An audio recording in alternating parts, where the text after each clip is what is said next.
guys, welcome back to my YouTube channel. So today we're back after disappearing for a while because I'm a star. Every time I post a video, people put nazar on me and then something happens to me and then I disappear, but I do make a comeback. Thank you for that. So this is something that I wanted to share, a special journey of how it started and how it's actually going. It all started with a little dream that I had to be an MC. Every time I used to go for weddings or like other events, I used to see people host and I always felt like that's my type. I want to do something like that, something crazy. I used to see my uncle MC and it was a vibe. Like vibe hai. And I thought this could be me one day. I just had a thought and I didn't do anything about it. I just let it pass. So it all started off with in BBA when I was doing the course. We had to do a credit course, which in which like my friends were choosing Python coding and all of that, and that's not me, bros. Like my brain is little, so we can do only little things. So started searching on what are the courses that the college offered, and guess what I end up choosing? Anchoring. Like anchoring, something that I could add to my resume, and when a company sees, oh, you are an anchor, oh my god, you get a job in my office. But I did choose anchoring because for the sake of just having a credit course in college, and I ended up doing that. Well, actually started when was there was a gospel fest that was hosted in college, so my journey started off obviously through Christ. Every time he starts the journey somewhere or the other, because I can't do it myself, bro. So it all started with me being an event head for an event that was beatboxing, which in which I don't even know how to beatbox, but still they gave me the event, and I don't know how I was going to do it. I never emceed on a stage, so how in the world do you think I could do that? So I just prayed about it before going on stage, and I just told God, you gave me this opportunity, you handle it, bro. And then yeah, day one was fire. Wild fire. Boom! The crowd was almost like so many hundreds of people were there in the crowd, and everybody was cheering my name, and they were like, Ghosh Roy. And I thought it was just my friends, but it was actually the entire crowd, and it was so overwhelming and so cool to be there. And I said, thank you, Lord, you handled it for me like you always do, bro. Thank you for that. And then another event happened in BBA, and when I MC for the event, the principal and everybody was sitting there, so I had to invite them to go and invite them to give the prize distribution to the event winners. And when they came up on stage, and after they distributed the prizes, the principal and the vice principal walk up to me. They stopped me right in the middle of the stage where everybody is watching me, and the principal goes like, you are an amazing MC, you are doing a great job, come meet me in my office. And I was shocked. Everything paused for a minute, and I was like, is this happening? Is this real? And I was like, oh, okay. Then everybody got to know, oh, Shaw MCs. That kind of became my identity. And it so happened that there was this placement event that was going to happen where recruiters were coming from every state, okay, and there was already an MC chosen, and I didn't even know that event was happening. And randomly this teacher coordinator called me, and she said, hi, we already have an MC, but there was a special recommendation from the principal and the vice principal that they need you to MC for this event. I'm sure you'll do a great job, please handle it for us. Bro, how are you making this happen? And from then I became like, okay, I'm seeing, I always wanted to do this, like, let's go. And we had recruiters from everywhere coming in from different companies, and when they saw me MC, they were so glad that I did that. And it's all him, it's all him. And yeah, there were also a lot of highs and lows throughout. Lows could be people always contacting me, and this whole procedure goes like, they tell me their schedule, their time, and I prepare for the event, and they tell me event is tomorrow, and they tell me this is the price that they're willing to offer and all of that. And it would keep going on and on and on, and they would keep putting me in a loop, and when the event date is closer, they would cancel me. And I'm like, bro, why is everybody doing this to me?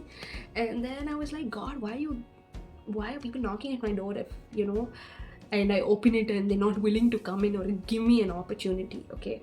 But always every time this happened, it kept demotivating me to not do this again. I didn't want to take the whole idea of going through the whole process again and then them canceling it in the last moment. I didn't want to actually do that. It was draining at a point. So it was very demotivating. I was like, I don't want to do it, bro. Like, and I always used to tell God, if you close the door, I know a bigger door is opening.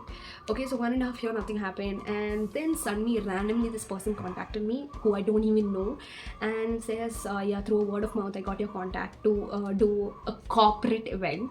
And I was like, I've never done a corporate event, and they offered me a really good amount which I never even expected. And I so happened to go kill their event, not like kill but slay the event, and it went so well.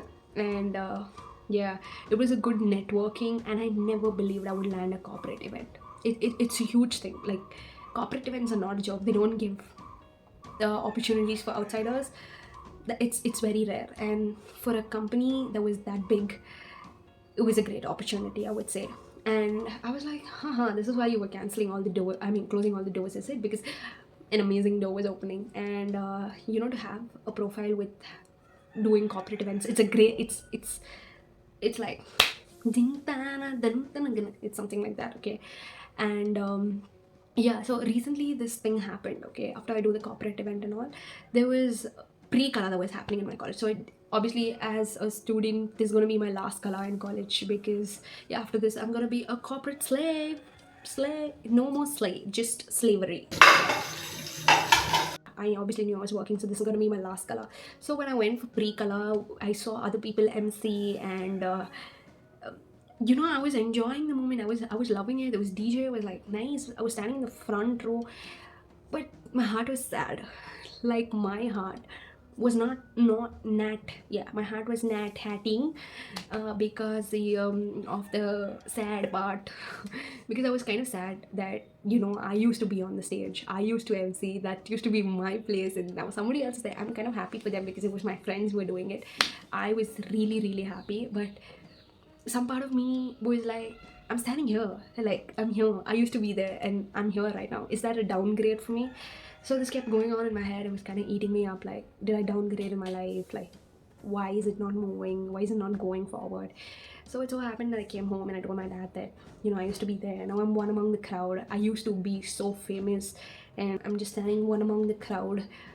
Not like a bad thing, not like a bad thing, but yeah, just the feeling of how it works. And and my dad told, okay, it's not a problem, it's different phases of life. One time you get to be there, one time you get to be there, you have to face everything, right? And it was a silent prayer in my head where I said that, God, this is the last color. Would I not be emceeing for it? But it wasn't and we are in PG and they're in UG, so obviously I thought nobody would know me, and why would I even get an opportunity to MC in their fest? It wasn't even our fest, it was a UG fest, okay? But it so happened that one day I was randomly walking to the chapel, like very random. This is days later. I was randomly walking to the chapel, so this girl just walks in, and she's like, "Hi, I'm from the union. I'm from the student union." She said that, and I was like, "Oh, hi. Do I know you?" And then she introduced herself, and she said, "You're Shoy, right?" And then I was like, "Yeah." And she's like, "I've known you for so long, and I follow you on Instagram, and I see how cool you are, and all that little bit praises I got." And I was like, "Thank you." And then she happened to say that, "Okay, we have Kala coming up, and we want someone to MC for our event. And I've always been following you, and I saw how you MC during UG, and always wanted you to MC, and I think now's the time." And then I was like, wait, what is happening? I don't know this person walks up, gives me an opportunity to MC for color. Is this real? What is happening? My brain is not braining. And then she was like, "Yeah, I'll contact you." And then I was like, "Okay, cool." And tomorrow is color. Until today she hasn't contacted me, okay? So I was like, we're back in the same loop again, where people give me hopes but it doesn't happen. Yay, slay. And then I was like, God, and again another game. She so happened to she didn't reach me.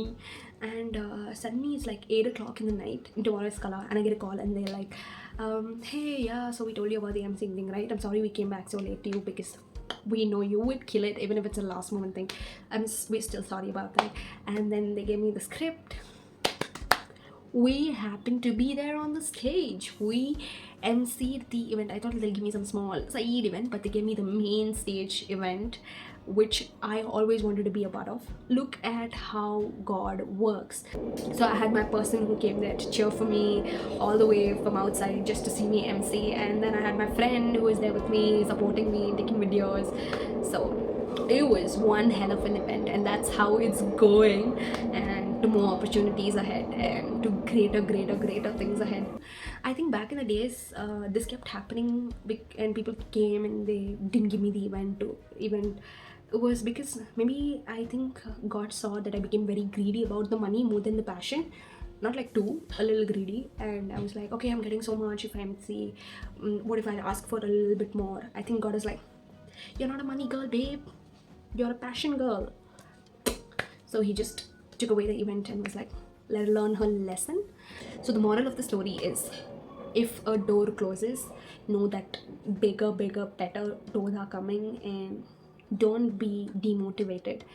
Trust God, and all your fears in all your dreams will align. Like, see, some credit course led me to somewhere else, and how it perfectly aligned in the right time. So just trust God and know that if you're questioning like, why am I doing this in my life, now you'll see that like, oh, this is why this happened. So trust the process, trust God. Thank you for watching my YouTube channel so patiently, all to his glory and greatness. Trust him and know that he's a better planner than you are. So shh, love you. Okay, a little bit I want to flex myself. It's hot. Okay, I sat without a fan just to shoot a video for y'all, so you better like and share and subscribe.